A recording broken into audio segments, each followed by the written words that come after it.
Nadie nos enseña a ser padres, pero qué padre poder aprender juntos.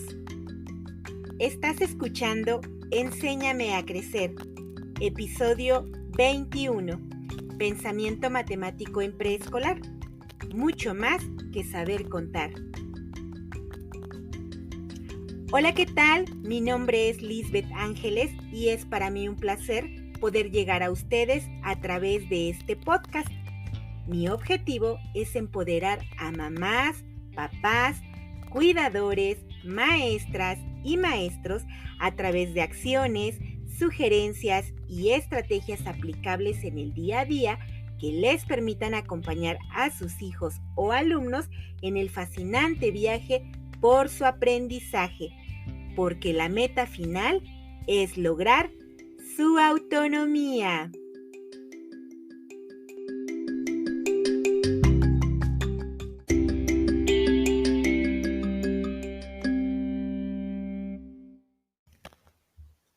Lo prometido es deuda, y aquí sigo, haciendo todo lo posible para ser constante en mis proyectos y mis metas.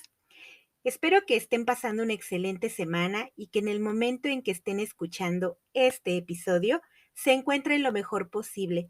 Y de verdad espero que las sugerencias que les brindé la semana pasada las estén aplicando y les sean de utilidad. De manera breve, recapitulemos lo que les comenté en el episodio anterior sobre la organización del programa de educación preescolar.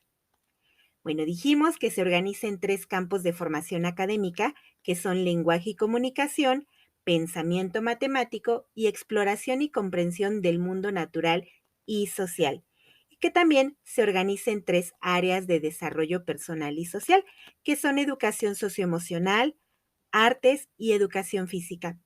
Bueno, pues aunque en esta organización podemos darnos cuenta que hay una clara división, la realidad es que cuando las educadoras trabajan una situación de aprendizaje con sus alumnos y alumnas, el trabajo suele ser integral, es decir, que no se puede trabajar un campo de formación o un área en específico y de forma aislada. Sí se puede priorizar, pero siempre va a ir a la par con el trabajo de alguna otra área o de algún otro campo. Y en el episodio anterior les comenté de estos alumnos que regularmente son referidos por problemas de lenguaje. Bueno, pues hoy les quiero comentar sobre los alumnos que suelen ser referidos por problemas en el aprendizaje y que comúnmente las educadoras los refieren cuando se percatan que además de que no se expresan de manera fluida, también se les observa que no poseen ciertos saberes como los números, el saber contar, y hago la distinción porque saber los números y saber contar no son lo mismo. Son alumnos que se distraen fácilmente, que abandonan una actividad, se dispersan y deambulan por el aula, que se les dificulta comprender ciertos términos o conceptos, que parecen no ser capaces de memorizar a corto, mediano y largo plazo, y la forma en cómo esto se asocia al campo de formación de pensamiento matemático. Recordemos que cuando se trata de una discapacidad intelectual, pues será un especialista el encargado de emitir el diagnóstico. Sin embargo, en esta ocasión estaremos hablando precisamente de estos pequeños que regularmente suelen tener no como tal un problema en el aprendizaje, sino más bien que enfrentan barreras para el aprendizaje y la participación y que suele observarse en un bajo desempeño para lo esperado de acuerdo con su edad y grado educativo. Y para comenzar, me gustaría que me acompañen a hacer el siguiente ejercicio de reflexión. Desde la comodidad de sus hogares o donde se encuentren, les voy a pedir que hagan un alto y traten de responder lo más sinceramente posible las siguientes preguntas. Muy bien, mamás, papás, maestras, maestros, ¿qué son las matemáticas? ¿Para qué nos sirven los números? ¿Ustedes saben ubicarse espacialmente para interpretar y seguir un mapa o encontrar una dirección?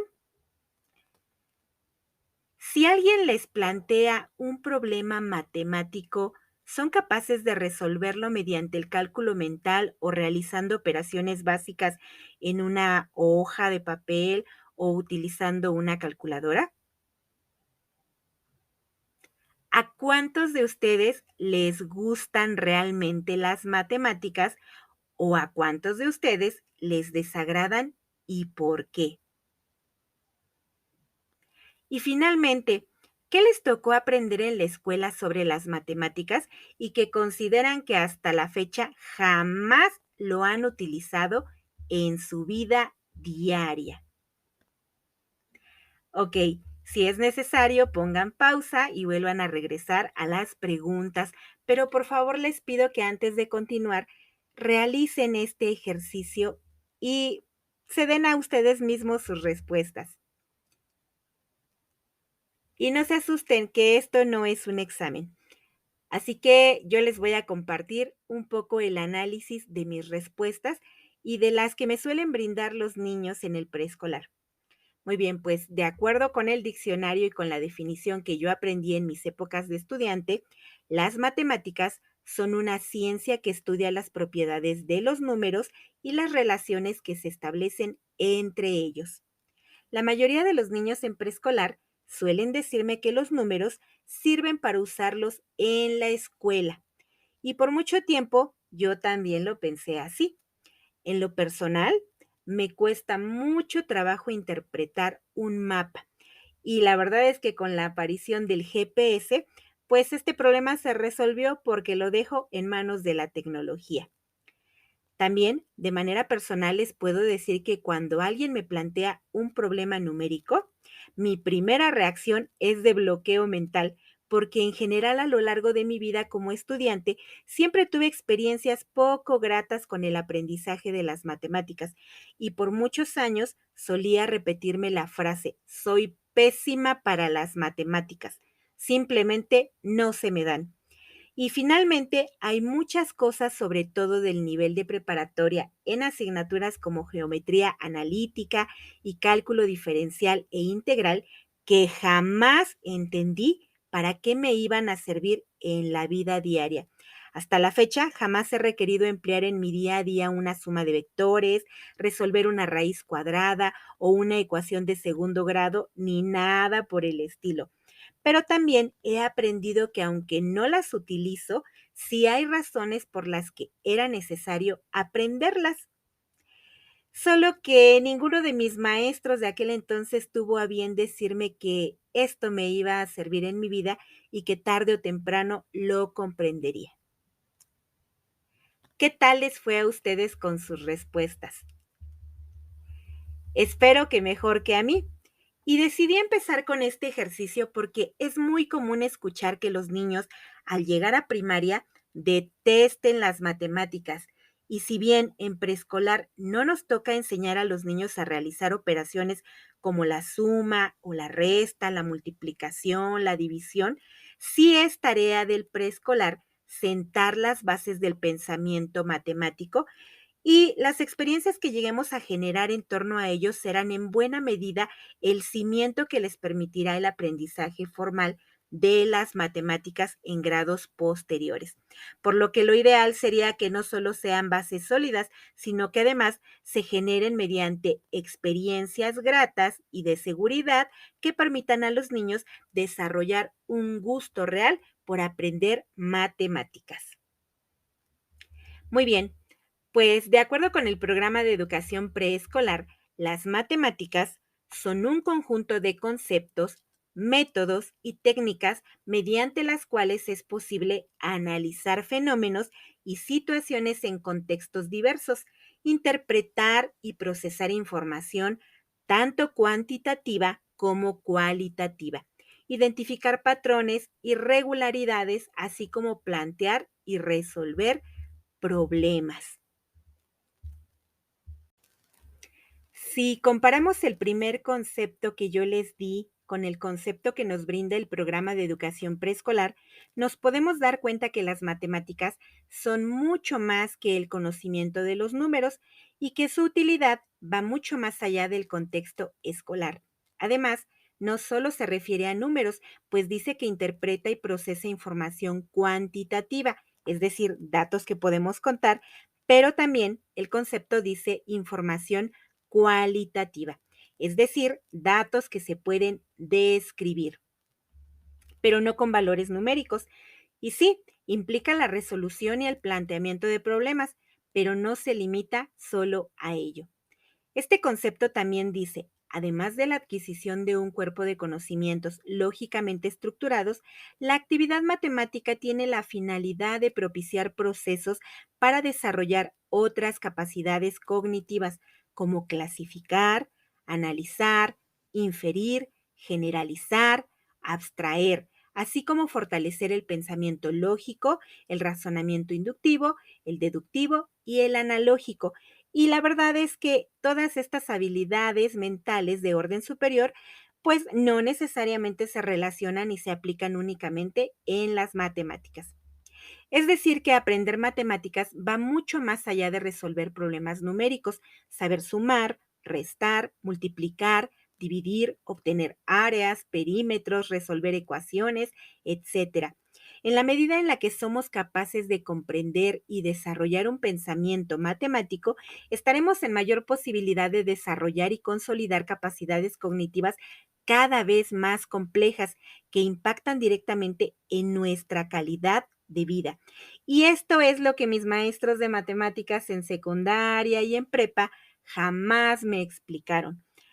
Lo que quiero decir es que a fin de cuentas hoy sabemos que el cerebro se desarrolla mejor cuando lo usamos, por lo que aprender matemáticas nos permite desarrollar habilidades de orden superior del pensamiento. Una persona que desarrolla el razonamiento inductivo, deductivo y analógico será una persona más competente en muchos aspectos.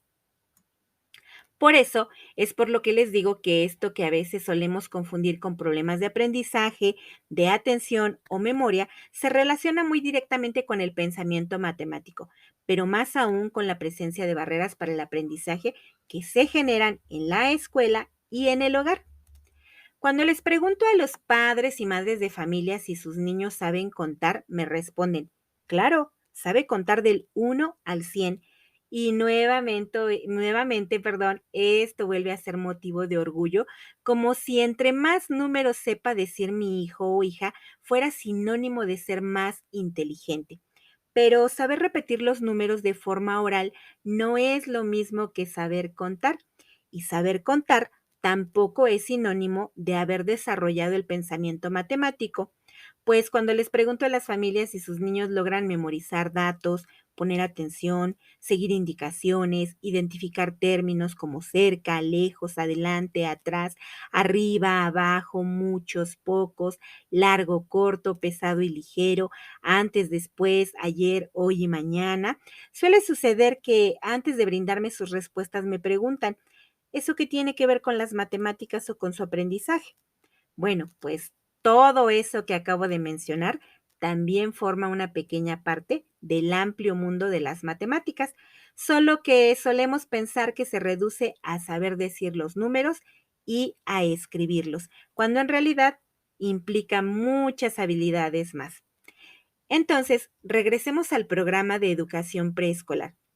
Nuestro campo de formación académica de pensamiento matemático se compone de 3 organizadores curriculares, es decir, que todos los aprendizajes que nuestros niños deban adquirir se van a agrupar en estos 3 aspectos. El primer organizador curricular se llama número, álgebra y variación. Y básicamente para preescolar, bueno, pues solamente nos quedamos en esta parte de número. Considerando la etapa del pensamiento de un niño o niña en edad preescolar, en este organizador, las educadoras deben promover el aprendizaje de los números y situaciones de conteo dentro de un rango de 20 elementos, pero lógicamente habrá niños que logren contar más o menos números, dependiendo de la estimulación que han recibido. También deben promover la representación simbólica de estos números. Ojo, mamás, representar simbólicamente no se limita única y exclusivamente a que nuestros niños sepan escribir los números como lo hacemos los adultos. Esto también va mucho más allá de la mera escritura. También este organizador nos pide que ayudemos a reconocer la funcionalidad de los números en diversas situaciones donde su uso es de diferentes formas, como en el caso de los números cardinales y ordinales. Por ejemplo, nosotros sabemos contar y decimos 1, 2, 3, 4, 5, 6, 10, 20, 30, 40, pero también existen los números ordinales, que son estos que dan un valor posicional, como cuando decimos que en una competencia alguien llegó en primero, en segundo o en tercer lugar. También se promoverá la resolución de problemas numéricos cuyos datos no deben exceder más de 10 elementos, aunque el resultado sí puede llegar hasta 20 elementos. Pero, pero pone especial énfasis en que la resolución sea mediante acciones con colecciones de objetos y no con operaciones, lo cual significa que en preescolar no estarán presentes los términos de suma y resta y mucho menos el uso de libretas o libros de matemáticas. Y finalmente nos dice que se buscará que los niños exploren la regularidad de la sucesión numérica del 1 al 30 con la posibilidad de avanzar a un mayor rango numérico. Así que si mi niño sabe repetir del 1 al 100, pues no necesariamente quiere decir que estamos trabajando en relación a lo que se debe esperar en un niño de preescolar. Nuestro segundo organizador curricular es forma, espacio y medida. Y en este organizador se pretende que los niños en preescolar desarrollen la percepción geométrica por medio de situaciones problemáticas, en las que reproduzcan modelos y construyan configuraciones con formas, figuras y cuerpos geométricas. Esto de configuraciones parece rebuscado, pero es más o menos lo que hacemos con juegos como el Tangram o el geoplano. Para esto será necesario desarrollar la observación de las formas y las figuras y permitir aprender a través del ensayo y el error. Y esto será muy importante porque ya les había comentado, a veces queremos que nuestros niños a la primera nos den una respuesta correcta. Y ya les mencioné también que en general el ser humano suele aprender por este método de ensayo y error. Más adelante regresaré a este punto que es de suma importancia. También será necesario que los niños aprendan a establecer relaciones espaciales a través del uso de términos y acciones que implican interioridad, como cuando hablamos de objetos o personas que se encuentran adentro o afuera en relación con un punto de referencia. Conceptos de proximidad, como cuando realizamos acciones que implican ponernos enfrente, atrás, cerca, lejos o alrededor de algo o alguien. Y conceptos de orientación y direccionalidad, como cuando nos ubicamos a un lado, al otro, a la derecha, a la izquierda o en relación a los puntos cardinales. Respecto a medición, se pretende que los niños y las niñas tengan experiencias que les permitan empezar a identificar las magnitudes de longitud. Por ejemplo, qué tan cerca o qué tan lejos está un objeto de una persona o de otra, la capacidad que tiene un objeto para contener a otros o el tamaño que posee. El tercer organizador es análisis de datos. En este se espera que los niños tengan una aproximación precisamente con datos que se pueden analizar para resolver una situación problemática o de su interés. Recordemos que en nuestro concepto de matemáticas nos mencionan que no todos los datos son cuantitativos, que algunos son cualitativos, pero estos datos se pueden graficar. Por ejemplo, si deseamos saber cuál es el programa favorito de los niños y niñas de nuestro grupo, para tener presentes cuáles son sus intereses en común, tendríamos que hacer una recopilación de datos, probablemente a través de una encuesta, donde cada alumno dé su respuesta de forma oral. Esta respuesta no sería un número, sino el nombre de dicho programa. La docente sería la encargada de registrar las respuestas y podríamos ayudar a los niños a hacer un registro a través de una tabla o de pictogramas, de tal manera que la docente podría colocar los nombres de los programas que los niños y niñas mencionaron y en una columna el número de niños que eligió ese programa como su programa preferido. De esta manera, datos que en un principio eran cualitativos se pueden graficar para analizarlos y convertirlos en datos cuantitativos. Ahora bien, para que un niño de preescolar pueda aprender matemáticas, necesitamos tener presente qué está pasando en su cerebro, cómo es su forma de pensamiento y de procesamiento de la información, qué habilidades básicas del pensamiento posee o debiera poseer, y para ello les hablaré de manera breve sobre las etapas de la teoría del desarrollo cognitivo de Jean Piaget y la teoría del desarrollo cognitivo de Vygotsky. Estas teorías son de suma importancia porque los planes y programas de estudio, no solo de preescolar, sino de toda la educación, se basan en gran parte en los aportes que ambos investigadores realizaron en torno a la infancia y la manera en la que aprenden.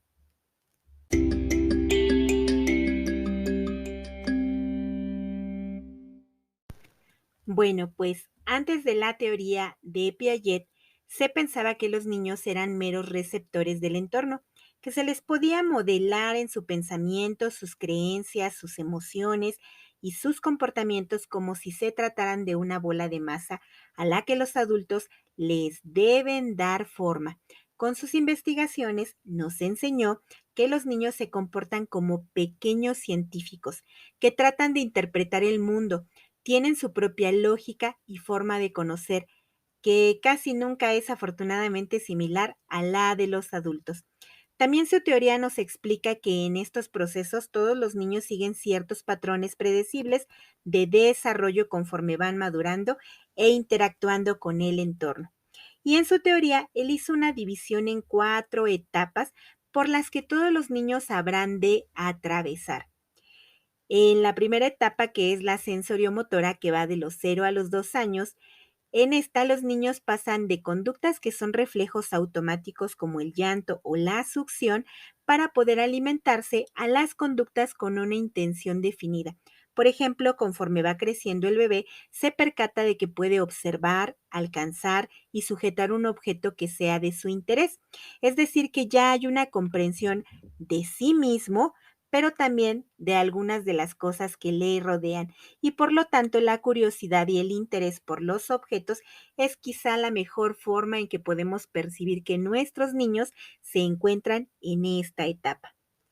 De los 2 a los 7 años, que es el rango de edad en el que nuestros niños estarán transitando por la educación inicial, preescolar y su primer grado de primaria, atravesarán la etapa preoperacional. En esta etapa desarrollan el reconocimiento de la permanencia, es decir, que se dan cuenta de que aunque un objeto salga de su alcance de su vista, éste sigue existiendo. Y aunque esto nos parezca a nosotros como adultos obvio, la verdad es que a esa edad es todo un logro.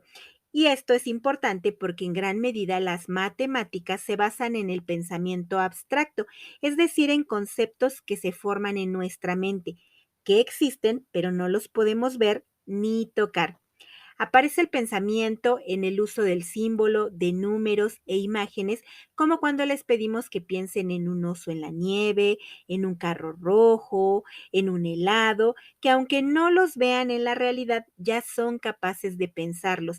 Y también aparece el juego simbólico, es decir, una representación de su percepción de la realidad mezclada con la fantasía. Las etapas 3 y 4 son las de operaciones concretas, que va de los 7 a los 11 años, y la de las operaciones formales, que va de los 12 años en adelante. Pero por ahora no hablaremos de ellas. Bueno, con esta teoría, Piaget pensó en dejar en claro que el conocimiento no es solamente algo que los adultos deben y tienen que brindar a los niños, sino que los niños son constructores en el conocimiento y en su pensamiento. Y realizó una crítica a la enseñanza de las matemáticas en específico, porque él creía que se enseñaban como un simple conjunto de reglas y fórmulas que los niños debían memorizar.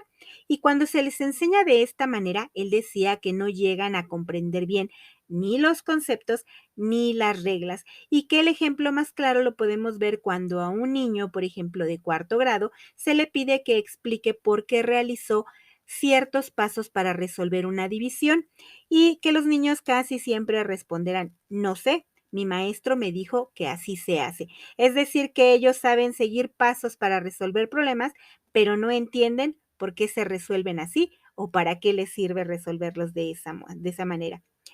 En cuanto a Vygotsky, él fue uno de los primeros críticos de la teoría de Piaget. Él creía que el conocimiento no lo construye el niño de forma individual, sino de forma social. Y de acuerdo con su teoría, el niño nace con habilidades mentales elementales, entre ellas la percepción, la atención y la memoria. Es decir, que en el momento que el bebé nace, no es como una hoja en blanco, sino que ya trae estas habilidades, pero de una manera muy rudimentaria. Gracias a la interacción con compañeros y adultos más conocedores, estas habilidades innatas se transforman en funciones mentales superiores. Y una de las aportaciones más importantes de su teoría es el concepto de zona de desarrollo próximo. Él observaba que había habilidades que quizá aún no eran evidentes en los niños, pero esto no quiere decir que no existían en sus mentes o que fueran a surgir repentinamente de un momento a otro, sino que en realidad éstas se encuentran en un proceso madurativo y que con la interacción social entre adultos y otros niños tarde o temprano se dejarían ver en el actuar y en el pensar de nuestros niños y niñas. ¿Y para qué nos sirve saber esto como padres? Bueno, las educadoras y educadores sabemos esto porque es parte fundamental de nuestro trayecto formativo. Es decir, que todo aquel que haya estudiado en una escuela normal para maestros o en una escuela de pedagogía, pues forzosamente tenemos que saber esto porque es parte de lo que nos sirve a nosotros para entender cómo aprenden los niños. Pero como mamás y papás es importante conocerlo, por lo menos de manera general, por dos razones. La primera, porque esto nos permitirá entender cómo aprenden nuestros niños y lo que ocurre en sus cerebros y que no todo tiene que ver precisamente con lo que sucede en el exterior. Y la segunda, porque esto nos permitirá evitar errores como exigirles cosas para las que nuestros niños no están preparados aún. Es decir, que si mi niño de 3, 4 o 5 años aún no sabe los números, aunque en teoría debiera saberlos porque ya se encuentra en la etapa propicia, pues tal vez se encuentra en el salto entre el desarrollo próximo y el desarrollo actual. Y también será necesario que se le ponga en contacto con mayores experiencias de socialización para lograr que dé muestra de este conocimiento. Y también estos dos autores nos hablan de que a veces se está dando en el interior del cerebro los procesos de asimilación o internalización. Entonces, el que no los veamos en este momento no quiere decir que no esté ocurriendo algo ya en el pensamiento. Sin embargo, también debemos resaltar que se ha vuelto frecuente que nuestros niños y niñas cada vez denoten un rezago muy significativo en el aprendizaje al llegar al preescolar por las barreras para el aprendizaje y la participación que se han generado en el hogar. Cuando los sobreprotegemos, cuando los descuidamos, cuando no los estimulamos en el aprendizaje o los estimulamos erróneamente en lo que nosotros pensamos que deberían de saber, cuando no les permitimos explorar y conocer su entorno en compañía de otros adultos y niños, pero la buena noticia es que todavía hay mucho que podemos cambiar. Así que ahora pasemos a las recomendaciones prácticas que podemos seguir desde el hogar y desde la escuela para favorecer los aprendizajes esperados de nuestro campo de formación de pensamiento matemático.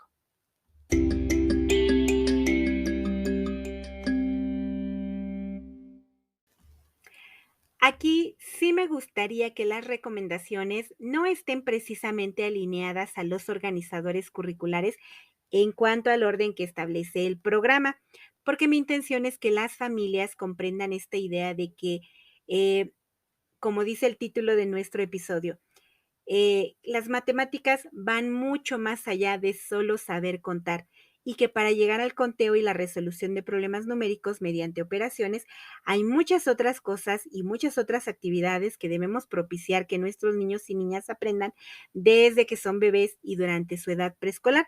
Así que en esta ocasión las recomendaciones van en torno a todo este trabajo previo, pero que también va muy ligado a ya los organizadores curriculares y las iré mencionando tanto para las familias como para las educadoras. Claro está, con algunas modificaciones según sea el contexto donde se retomen. Número uno. Maestras, mamás, papás, familias en general, utilicen una metodología didáctica, es decir, no enseñen de manera tradicional a repetir los números y a escribirlos. Hagamos algo como lo que dice el eslogan de Papalote Museo del Niño: toca, juega y aprende, solo que yo lo cambiaría por toca, representa y simboliza.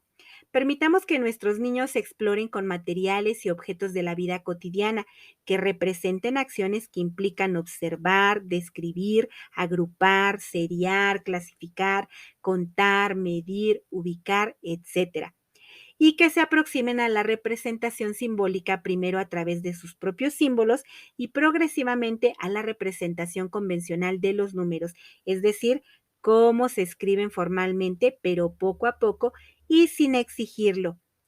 Número 2. Ayuda a tus hijos e hijas o alumnos y alumnas a explorar las propiedades de los objetos. ¿Qué quiero decir con esto? Bueno, pues todos los objetos que están a nuestro alrededor tienen características cualitativas como color, tamaño, forma, utilidad, textura, peso, entre otras. Entonces, será necesario que durante sus primeros años les permitas explorar y, retomando un poco lo que hablamos el episodio anterior, modeles a través del lenguaje la apropiación de estos términos. Háblale a tu niño explicándole que los objetos como sus juguetes o cualquier otro elemento son de diferentes colores, que algunos son grandes o chicos, que un pantalón, por ejemplo, de papá es largo mientras que los suyos son cortos, que un melón es áspero y una manzana es lisa, y que el melón es pesado y la manzana es ligera, que un plato es de forma redonda y una pelota es esférica, por poner solo algunos ejemplos. Y al respecto de este punto, les pido a mis compañeras educadoras de verdad no dar por hecho que los niños y niñas al ingresar al preescolar ya saben esto. La verdad es que tenemos niños que al ingresar, pues vienen de una dinámica familiar cada uno muy distinta, que no todos los padres y madres poseen un nivel avanzado de escolarización que les permita acompañar en el aprendizaje. A veces hay mamás, papás que ni siquiera saben cómo dar una instrucción clara a sus hijos, cómo estimularlos. A veces también ser padres profesionistas, ya lo hemos hablado, lejos de representar una ventaja, les lleva a ser exigentes y un tanto incongruentes con las expectativas, porque ellos se van nuevamente más por esta parte de memorizar los números y saberlos escribir. Hay niños que viven de familias de muy bajos recursos y enfrentan deprivación sociocultural, y si nosotras no tomamos en cuenta estos elementos, también estamos generando barreras, y a veces el diversificar nuestra práctica es tan sencillo como bajar el grado de dificultad de las actividades que planteamos para quienes así lo requieren, el brindar mayores oportunidades a los alumnos de adquirir y consolidar estos términos y conceptos a través de situaciones de juego libre y de actividades intencionadas, el utilizar materiales didácticos que puedan explorar, modelar a través del lenguaje, para que todos estos pequeños que se encuentran por debajo de lo esperado para su edad alcancen los aprendizajes fundamentales y progresivamente estén en posibilidad de alcanzar aprendizajes de mayor complejidad.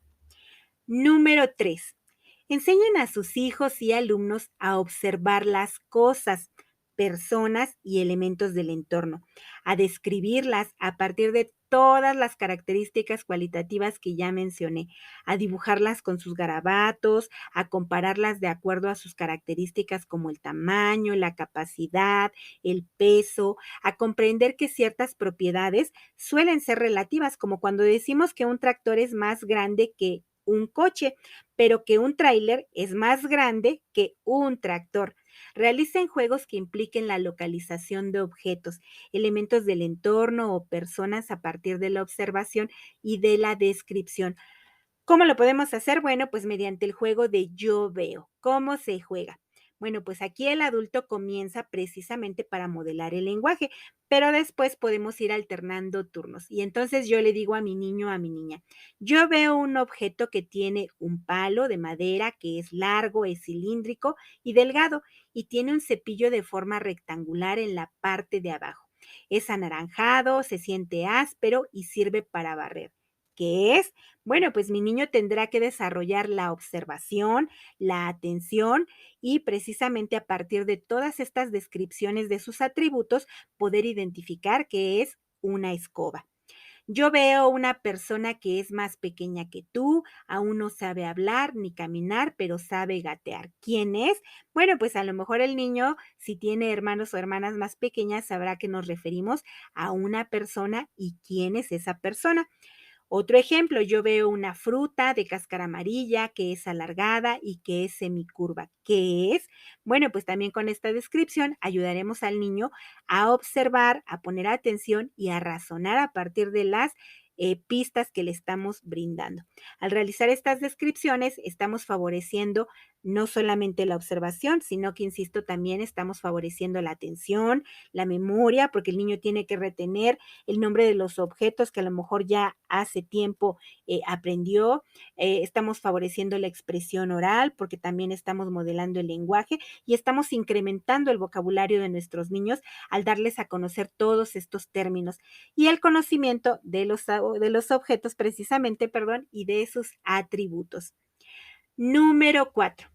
Pon a su alcance diversos objetos como cajas de diferentes tamaños, bloques de construcción, recipientes también de diferentes tamaños y jueguen con ellos a armar torres, a colocarlos del más grande al más chico, lo que se les ocurra. Por ejemplo, las tapaderas podemos observar que las de forma redonda pueden girar, mientras que a lo mejor las que tienen una forma cuadrada, pues no es tan fácil hacerlas rodar o girar sobre sí mismas. Hoy en día, los juguetes de los niños son muy tecnológicos e incluso he observado un fenómeno curioso y cada vez más evidente. Los niños y las niñas de las nuevas generaciones ya no piden juguetes, desde muy temprana edad piden un celular. Antes al menos jugaban con los juguetes como rompecabezas, cubos Lego o megablocks, muñecas o muñecos de acción que recibían quizá en Día de Reyes o en algún otro momento. Con la llegada de la tecnología a la industria del juguete, los niños dejaron de jugar los juguetes tradicionales para cambiarlos por juguetes tecnológicos que hacían sonidos, que emitían luces, que utilizaban pilas y hoy en día también han dejado estos juguetes tecnológicos por los dispositivos digitales. El mejor juguete es sin duda el que detona la creatividad del niño o de la niña, el que le invita a inventar formas de usarlo y el que pues realmente no tiene gran ciencia en su aplicación. Y aquí una recomendación en especial que les puedo dar tanto a las educadoras como a las familias es el juego con cajas de cartón. Preferentemente una caja donde ellos quepan e invitarlos a jugar, a ubicarse, por ejemplo, espacialmente en relación a su caja cerca, lejos, adentro, afuera, alrededor, etcétera. Siempre me sorprende que cuando les doy indicaciones como el rey pide que se pongan debajo de la caja porque pues la verdad es que aquí los niños dejan volar su creatividad. Hay desde los que no saben cómo hacerlo y esperan a ver cómo lo harán otros para poderlos imitar, hasta los que voltean la caja y se la colocan como caparazón de tortuga, o los que se acuestan en el piso y ponen la caja sobre su cuerpo. La verdad es que este tipo de juegos les fascinan. Yo les pido que inventen también otras formas de usar su caja, como un juguete, e igual están los niños que se organizan para hacer una casa o una torre, o los que la usan como coche y le piden a un compañero que los jale o los empuje y luego intercambian roles. Entonces, en este tipo de materiales, de verdad, mamás, papás, no se gasta tanto material, no es tanto el costo que representa adquirirlo y puede servir durante un largo tiempo mientras el niño o niña permanezca en interés de utilizarlo. También podemos proporcionar, número 5, hojas de papel de estraza y enseñarle a dibujar distintas formas y figuras, como se dibuja una nube, un carro, una estrella, una línea curva, una espiral, un círculo, un cuadrado, una puerta, una rebanada de pizza, lo que se les ocurra, de tal manera que pueda comenzar a representar los objetos y reconocer su similitud con las figuras geométricas, pedirle que lleven tapas de recipientes también de distintas formas o algunos otros los objetos y que intenten trazar la silueta. También podemos trabajar saliendo al patio donde haya sol y colocar sobre la hoja una pelota, un juguete o algún objeto que genere sombra y pedirles que dibujen las sombras de estos objetos. De alguna manera estaremos encaminándolos a la representación gráfica que, como les dije en un principio, no necesariamente se limita a la escritura de los números. Número 6. Con sus juguetes y diferentes elementos que hay en casa y a manera de juego, jueguen a formar grupos de objetos. Por ejemplo, un grupo de muchos objetos, un grupo de juguetes, un grupo de frutas, un grupo de trastes, un grupo de útiles escolares, un grupo de muchos o pocos objetos. Jueguen a clasificar los objetos siguiendo diferentes criterios.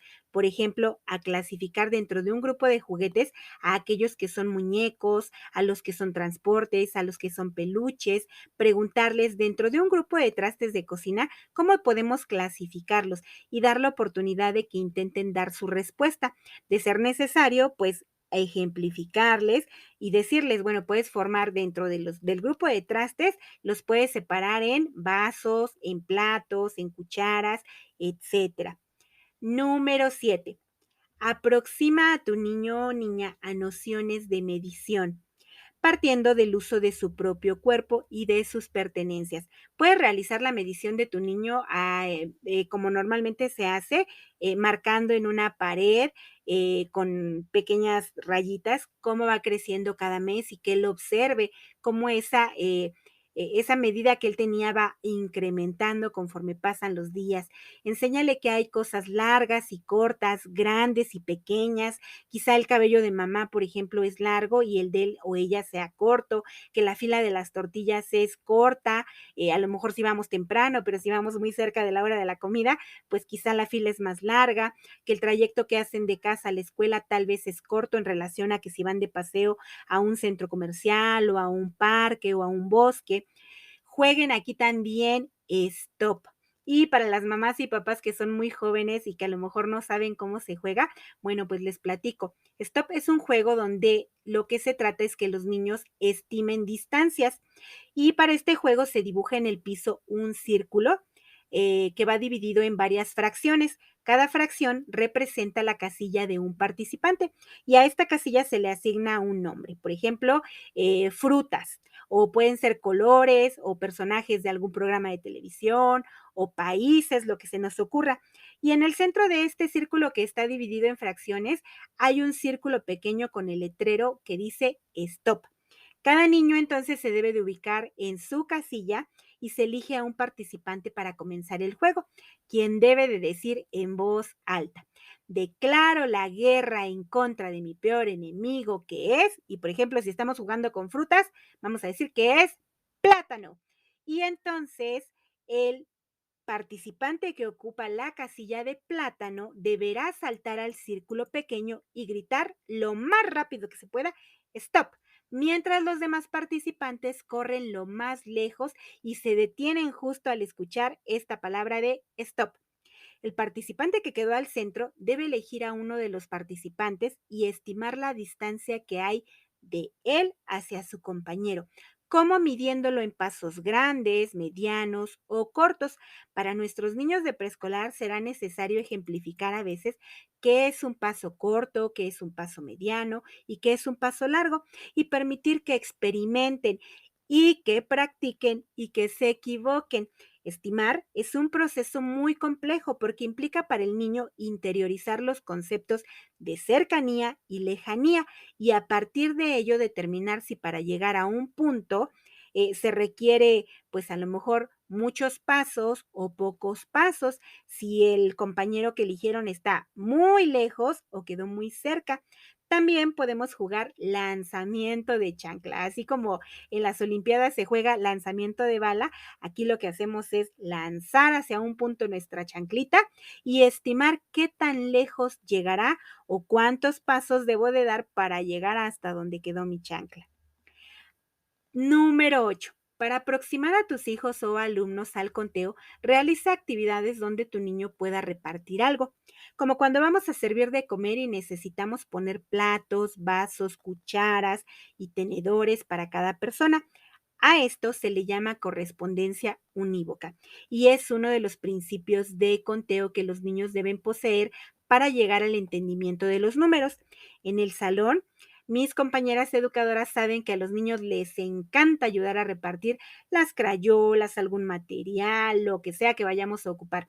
Bueno, pues en casa lo podemos hacer con esta actividad que es precisamente el ayudar a colocar la mesa o cuando doblas la ropa, por ejemplo, si vas a doblar los calcetines, pídele que te ayude a encontrar el par de cada calceta o calcetín. Tu niño o niña deberán comprender que a cada calceta le corresponde otra igual. También te puede servir el jugar memorama porque favorecemos la correspondencia uno a uno. Número 9. Enséñale a tu niño la serie numérica de forma oral, es decir, enséñale cómo se llaman los números y el orden en que se mencionan. Recuerda que el programa nos pide un rango de 20 elementos. Si tu niño es muy pequeño, comienza con los primeros 5 números y ve incrementando. Modela nuevamente a partir del lenguaje. Menciónalos tú primero. Explícale, mira, los números se llaman 1, 2, 3, 4 y 5. Después pídele que vaya repitiendo junto contigo. A lo mejor mientras van señalando sus dedos. 1 y que repita 1, 2, 2 y así. Aunque parezca algo tedioso, es parte del proceso. Obviamente procura buscar acciones también que le permitan aprenderlos más allá de la sola repetición, porque si lo hacemos de esta manera solamente mencionándolos, pues va a ser muy aburrido. ¿Cómo lo podemos hacer? Bueno, si en casa tienes escaleras o tu piso es de loseta, jueguen a avanzar brincando cada loseta mientras dicen los números o a subir y bajar escalones. Puedes dibujar también un juego de avión, este juego que se pinta en el piso con cuadrículas y que se pinta precisamente para que los niños puedan ir saltando sobre las casillas. Y mientras vamos avanzando, vamos repitiendo los números. Cuando mis sobrinas eran pequeñas y salíamos a algún lugar en el trayecto, íbamos contando postes, perros, carros de determinado color, semáforos o algo que les llamara la atención y así podían observar, estar atentas, aprender los números e ir contando. Otra forma es jugar a las escondidas y si tu casa es pequeña y no hay muchos lugares donde esconderse, no te preocupes que también te tengo otra variante. Puedes elegir un juguete o un peluche y lo que vamos a hacer es que mamá lo esconde mientras el niño se tapa los ojos y cuenta del 1 al 10. Esto le permitirá ir memorizando los números. 1, 2, 3, 4, 5, 6, 7, 8, 9, 10. Una vez que haya terminado, tendrá que buscar. Aquí puedes darle pistas usando términos de ubicación espacial. Por ejemplo, decirle, lo puse lejos de nosotros, lo puse arriba de un mueble, lo puse adentro de algo. También puedes comenzar a enseñar en niños que ya estén más familiarizados con los números, que los números también se pueden nombrar en orden descendente. Es decir, que no siempre contamos del 1 hacia adelante, sino yo puedo contar 10, 9, 8, 7, 6, 5, 4, 3, 2, 1. Y esta actividad implica otro grado de dificultad. Número 10. Enseña también cómo contar. Conforme tu niño o niña comprenda que hay números, es importante que no solo aprenda a repetir el nombre de los números, sino que realmente sepa contar objetos. Así como al principio hacíamos grupos de objetos por atributos cualitativos como el color o la forma, ahora le podrás pedir que haga grupos de 3 objetos, de 7 objetos, de 15 objetos, etcétera. Y explícale que cuando contamos podemos emplear estrategias que hacen el conteo más fácil, como el señalar cada objeto con nuestro dedo mientras vamos contando o el alinearlos en fila para que no se nos revuelvan y entonces podemos comenzar a contarlos de izquierda a derecha. Enséñale también que cada objeto se cuenta solo una vez y que al contar siempre llevan los números un orden. En niños muy pequeños podemos ver que al contar dicen 1, 8, 14, 9, 1, 4, 7, 1 y van repitiendo los números en desorden o repiten muchas veces un mismo número o cuentan varias veces un mismo elemento. Como tal, estos no son errores, son parte del proceso de aprendizaje que vuelvo a reiterar, es por ensayo y error. Y créanme, al llegar a este punto es toda una hazaña para el pensamiento infantil, así que no pensemos que de buenas a primeras nuestros niños deben de saber contar. Número 11. Enséñale a tus niños a identificar regularidades en ciertos objetos o patrones. Aquí ocupamos de repente algunos materiales que existen en preescolar. Alguno de ellos es, por ejemplo, el mosaico de colores, donde los niños van repitiendo figuras. Por ejemplo, triángulo, círculo, cuadrado, triángulo, círculo, cuadrado. Y entonces le decimos, ¿qué sigue? Ah, bueno, pues siguiendo este criterio de repetición sería triángulo, círculo o cuadrado. Y aquí me encantó que el año pasado una mamita hizo esta actividad de una manera muy interesante. A ella se le ocurrió preparar en su casa brochetas.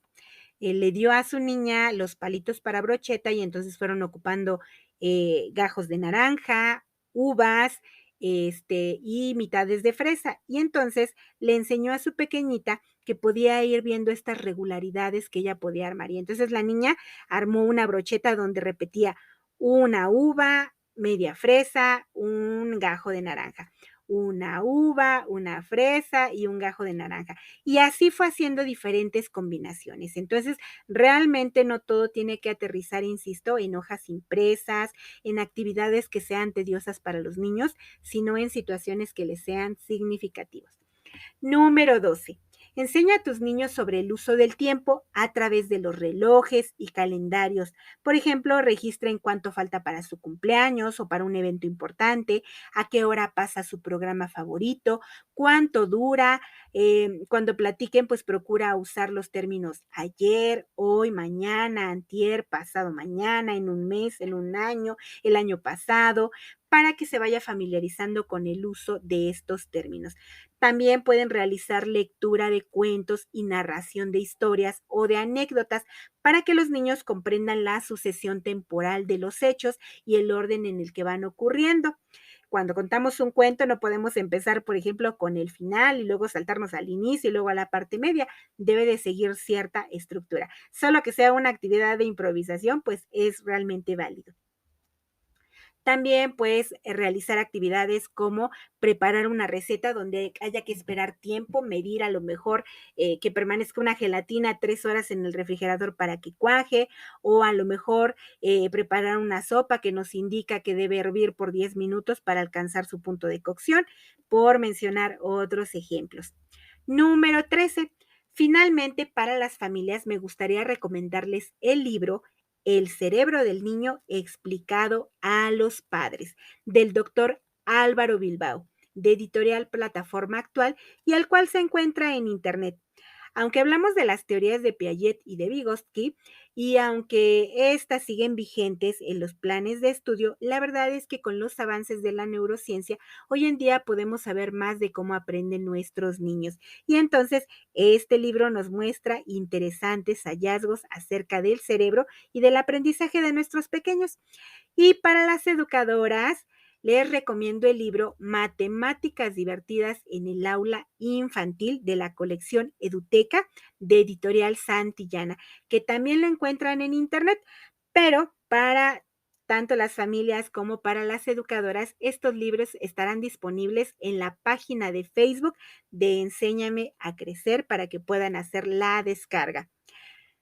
Uy, pues como podemos ver, mamás, papás, hay mucho que podemos hacer para favorecer el pensamiento matemático de nuestros niños y niñas. Y no, no se acaba ahí. La verdad es que es muy amplio y me faltó profundizar en la resolución de problemas numéricos, pero la verdad es que lo hice a propósito por dos razones. La primera es que cuando nosotros estimulamos el aprendizaje de las matemáticas con estas y otras actividades o situaciones de aprendizaje con una metodología didáctica, como les comenté al principio, la verdad es que para nuestros niños y niñas será más fácil llegar a la resolución de problemas sin necesidad de que estos estén presentes de manera formal. pero sí les puedo sugerir juegos como la lotería, donde los niños van agregando, quitando una pieza por cada imagen que hay en su tarjeta. Pueden jugar a la perinola, pues este es un juego donde los niños resuelven a partir de acciones que implican agregar o quitar elementos.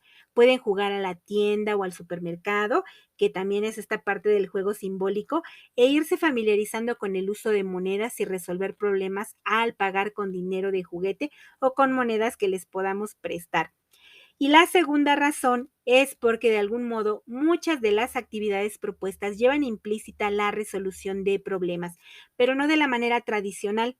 Al respecto, hace unos días veía en Facebook un meme.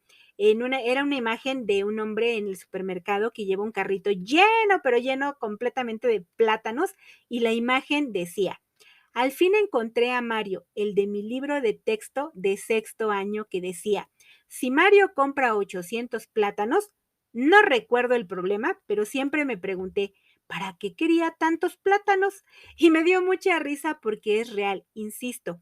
El desagrado que se suele generar hacia las matemáticas se da precisamente porque muchos de los problemas que se plantean poco o nada tienen que ver con la realidad. Entonces, lo que podemos hacer es empezar a cambiar esta metodología tradicional por una que sea más didáctica y significativa para nuestros niños.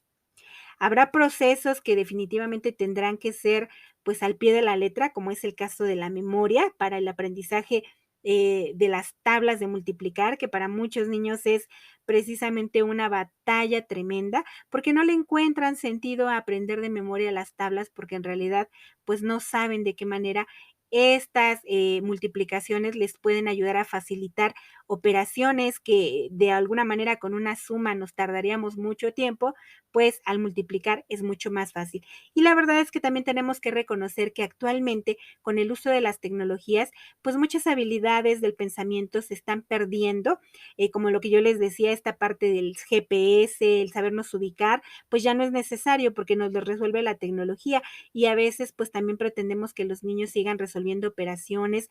Es muy común ver prácticas en primaria donde así como se hacen planas de números y letras, también hay maestras, maestros que dejan de tarea 20 sumas, 20 restas, planas y planas de las multiplicaciones, 20 divisiones que los niños deben de resolver solamente de manera mecánica, pero que, insisto, ya no tienen un sentido. Y muchos niños pudieran decir, bueno, pues si ahora hay calculadoras y podemos resolverlo de esta manera, ¿para qué lo necesito? Pero lo que me gustaría que se llevaran mamás, papás, maestras, maestros, es este punto del que hablamos al inicio. El pensamiento matemático nos ayuda a desarrollar, perdón, habilidades de orden superior. Una persona que desarrolla estas habilidades es una persona que va a tener capacidad de entendimiento, de razonamiento, de análisis, de juicio propio. Es una persona que no tan fácilmente se va a dejar engañar, convencer, enajenar por todo lo que el gobierno, la política, la televisión y diferentes fuentes de repente nos muestran y que poco o nada favorece a nuestro pensamiento. Bueno, pues llegamos al final y lo logré. Cumplí con mi propósito de tener a tiempo el episodio y de verdad que fue todo un reto, pero aquí sigo. Espero de verdad que puedan comenzar a aplicar estas y otras estrategias. Y mamás y papás y maestras, les invito a leer los libros que les sugerí, e incluso para los padres, bueno, también pueden leer el que sugerí para las educadoras, pues tiene muchas actividades que ustedes pueden aplicar desde su casa con materiales que están al alcance. Y si no tienen el hábito de la lectura, no se preocupen, hagan lo que yo, sean constantes, descarguen el libro y no pretendan hacerlo de un solo jalón. Háganse el propósito de ponerse ciertos horarios, ciertos espacios, y a lo mejor yo me puedo poner como propósito leer una página a diario, y verán cómo así se les hace más fácil. Y no solo lo lean, sino que aplíquenlo en el día a día en favor del aprendizaje de sus niños y de sus niñas. Muy bien, pues hasta la próxima.